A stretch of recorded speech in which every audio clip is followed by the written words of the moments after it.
The blade was at my throat before I even saw the guard move. I did not flinch. 6 years in the Marine Corps taught me that flinching gets you killed, and standing still sometimes buys you a second chance. The guard's eyes, 4 of them, blinked at me in confusion. Humans were not supposed to stay calm when a Vorath honor blade touched their skin. That was the whole point of the test. "Enough," said a deep voice from the throne. "The human passes." The blade pulled back. I let out a slow breath and straightened my jacket.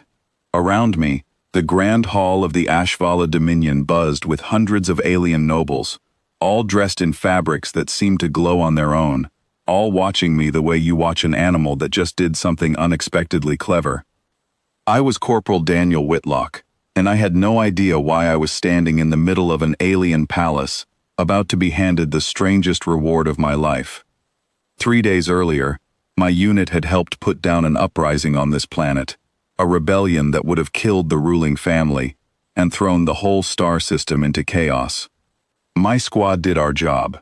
We got shot at, we got tired, and we went home to our barracks expecting nothing more than a commendation and maybe better food in the mess hall. Instead, the Ashvala Emperor himself requested that one human soldier be brought before him, to be given what his people called the mark of gratitude. Nobody explained what that meant. My commanding officer just told me to shave, put on my dress uniform, and not embarrass humanity. Now I stood in front of the Emperor, a tall being with silver skin and eyes like burning coins, and he smiled in a way that showed too many teeth. "Human," he said, "you saved my bloodline. In return, our custom allows you to choose a bride from among the royal houses. Any princess in this hall. She will be yours, and through this bond, our 2 peoples will be tied forever." The whole hall went silent, then erupted into whispers. I looked around at the crowd of nobles, at their sharp, glittering eyes all fixed on me like I was a piece of meat being auctioned off. I almost laughed. Back home, this would have gotten me arrested. Here, it was an honor. "Choose wisely," the Emperor said. "This is not something offered twice." Guards led me down a long aisle where the princesses stood, each one presented like a prize at a fair. The first was Calith, a warrior princess with 4 arms and a body built for combat, her reputation for crushing skulls with her bare hands, whispered proudly by everyone nearby. The second was Serral, a telepath so powerful she could apparently read a person's entire life story in a single glance, and the nobles bragged that no secret could survive near her. The third was Yuan, whose family controlled the mining rights to half the star system, her wealth so vast that entire fleets were funded by her name alone. Each one watched me with calculated interest, already imagining the political weight of being chosen. I felt like I was walking through a business meeting disguised as a fairy tale. Then I saw her. She stood at the very end of the row, almost hidden behind a pillar, as if she was trying to disappear into the stone itself. Her skin was a pale blue, different from the deep violet of the other princesses. One of her eyes was a soft gray, instead of the burning gold that marked royal blood. Nobles nearby snickered when I glanced her way, and one leaned over to whisper something to a friend, both of them laughing behind their hands.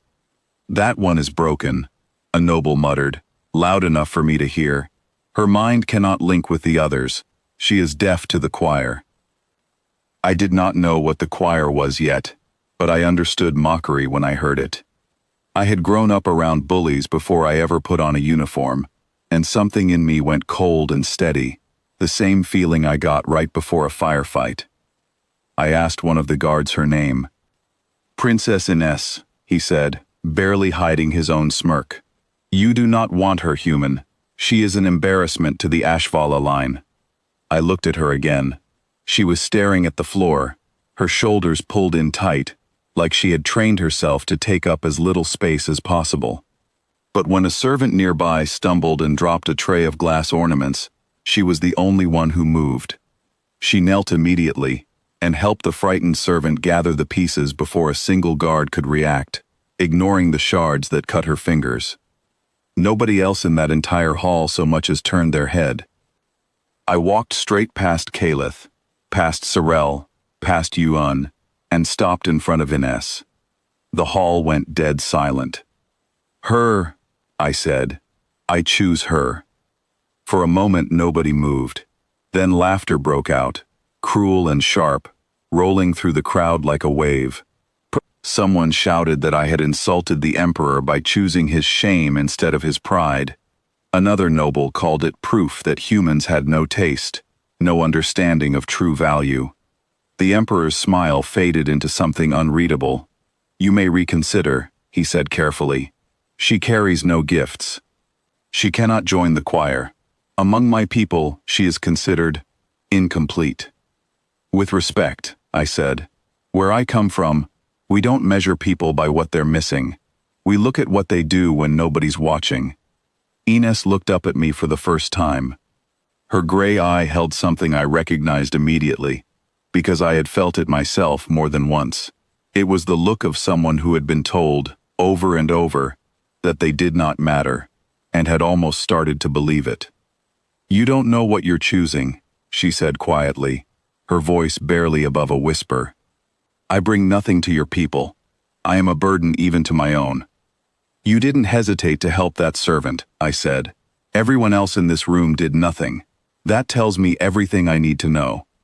The laughter in the crowd sharpened into outrage. An older noblewoman, dressed in robes stitched with silver thread, stormed forward. This is an insult to the empire, she snapped. The human mocks us by choosing the flawed child instead of one worthy of the honor.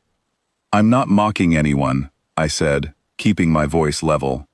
On Earth, we don't have a choir either. We don't have a hive mind that links every thought together. Every single one of us walks around with a mind of our own, making our own choices, right or wrong. That's not a weakness. That's what makes us strong enough to stand here, after saving your emperor's life. The hall stirred. I saw a few guards shift uncomfortably, remembering exactly how my squad had fought against overwhelming odds 3 days earlier, alone, without any choir to guide us. She reminds me of us, I continued. She thinks for herself. She acts without waiting to be told what's right. If that's what you call broken, then maybe your definition of whole needs some fixing. The emperor studied me for a long moment, his burning eyes narrowing in thought. Then, unexpectedly, he turned to Ines. Is this what you wish, daughter? Ines straightened, and for the first time since I had seen her, she lifted her chin instead of lowering her eyes. I wish to be chosen for who I am, not despite it, she said. No one has ever asked me that before. Then it is decided, the emperor said, his voice suddenly firm, cutting through the murmuring crowd. The bond is set. The noblewoman who had objected opened her mouth to argue again, but the emperor raised a hand, and she fell silent instantly. Whatever authority he held, it was absolute. Later that night, after the ceremony and the stares and the whispers had finally quieted, I found Ines standing alone on a balcony overlooking the city, its towers lit up like scattered stars. They will not forgive you for this, she said without turning around. The nobles see you as a fool. They believe humanity has embarrassed itself. Let them think that, I said, stepping up beside her. I've been called worse by people who mattered a lot more to me. She finally turned, studying my face like she was trying to solve a puzzle. Why did you truly choose me? Do not give me the answer you gave the court. Give me the real one. I thought about it for a moment. Because everyone else in that room was chosen for what they could give away. Power, wealth, secrets. You were the only one who gave something without expecting anything back. That's rare anywhere in the galaxy, human or otherwise. Something in her posture softened, like a weight had finally lifted. On my world, kindness without gain is seen as weakness. My own mother said as much before she stopped speaking to me. Where I'm from, I said, it's the only kind of strength that actually means something. Weeks passed, and word of what happened in that hall spread far beyond the Ashvala Dominion. Other systems, other species, started paying closer attention to humanity, not because of our weapons or our ships, but because of a single choice made by one tired Marine who refused to play by rules that valued bloodlines over character. Ines never gained the powers the others mocked her for lacking. She never linked with any choir, never commanded fleets, never controlled a single mine or mountain of wealth. But when the lower castes of her world needed someone to speak for them, they came to her first, because she was the only royal who had ever knelt beside them instead of standing over them. And when the Ashvala Dominion faced a crisis that no amount of telepathy or wealth could solve, it was the people she had quietly helped over the years, the servants, the outcasts, the forgotten ones, who rose to defend her, and by extension, defended the alliance she represented. The nobles who once laughed stopped laughing eventually. Not because they suddenly respected her, but because they could no longer ignore what she had built while they were busy mocking her for what she lacked. As for me, I never regretted my choice for a single second. I did not pick a princess that day. I picked a person, and in the end, that made all the difference.